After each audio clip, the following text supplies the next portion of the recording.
Shalom, selamat pagi Bapak Ibu Saudara-saudari yang dikasihi oleh Tuhan Yesus Kristus. Firman Tuhan pagi hari ini kita baca dari Galatia 6 ayat 1 sampai dengan yang ke-10. Demikian bunyi firman Tuhan. Judul perikopnya adalah saling membantulah kamu. Saudara-saudara, kalaupun seorang kedapatan melakukan suatu pelanggaran, maka kamu yang rohani harus memimpin orang itu ke jalan yang benar dalam roh lemah lembut, sambil menjaga dirimu sendiri supaya kamu juga jangan kena pencobaan. Bertolong-tolonganlah menanggung bebanmu. Demikianlah kamu memenuhi hukum Kristus, sebab kalau seorang menyangka bahwa ia berarti, padahal ia sama sekali tidak berarti, ia menipu dirinya sendiri. Baiklah, tiap-tiap orang menguji pekerjaannya sendiri, maka ia boleh bermegah melihat keadaannya sendiri dan bukan melihat keadaan orang lain. Sebab tiap-tiap orang akan memikul tanggungannya sendiri, dan baiklah dia yang menerima pengajaran dalam firman membagi segala sesuatu yang ada padanya dengan orang yang memberikan pengajaran itu. Jangan sesat, Allah tidak membiarkan dirinya dipermainkan. Karena apa yang ditabur orang itu juga yang akan dituainya. Sebab barang siapa menabur dalam dagingnya, ia akan menuai kebinasaan dari dagingnya.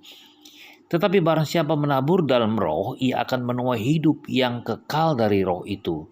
Janganlah kita jemu-jemu berbuat baik, karena apabila sudah datang waktunya, kita akan menuai jika kita tidak menjadi lemah. Karena itu, selama masih ada kesempatan bagi kita, marilah kita berbuat baik kepada semua orang, tetapi terutama kepada kawan-kawan kita seiman. Saudara yang dikasihi oleh Tuhan Yesus Kristus, seringkali orang mengatakan bahwa kesempatan itu tidak ada untuk yang kedua kalinya. Jadi pergunakanlah kesempatan itu. Jangan sia-siakan setiap kesempatan yang ada, sebab tidak ada yang kedua kalinya. Nah, saudara, banyak orang yang seringkali menyesal begitu rupa ketika dia tidak menggunakan kesempatan itu dengan baik. Yang ada benar-benar adalah penyesalan. Saudara yang dikasihi oleh Tuhan Yesus Kristus, Tuhan memberikan kesempatan kepada orang-orang pada saat zaman Nabi Nuh selama 120 tahun untuk bertobat.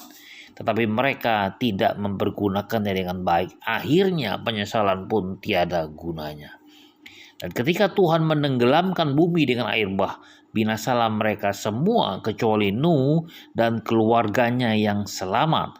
Begitu juga seluruh penduduk kota Sodom dan Gomora, saudara, yang di bumi hanguskan oleh Tuhan. Selama masih hidup, mereka menyia-nyiakan kesempatan yang ada dan tetap hidup di dalam dosa.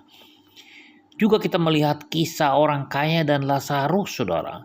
Ketika di dunia si kaya hidup dengan bergelimangan harta, tetapi dia lupa diri dan tidak pernah menabur atau memperhatikan orang-orang lemah. Akhirnya dia mengalami kebinasaan kekal.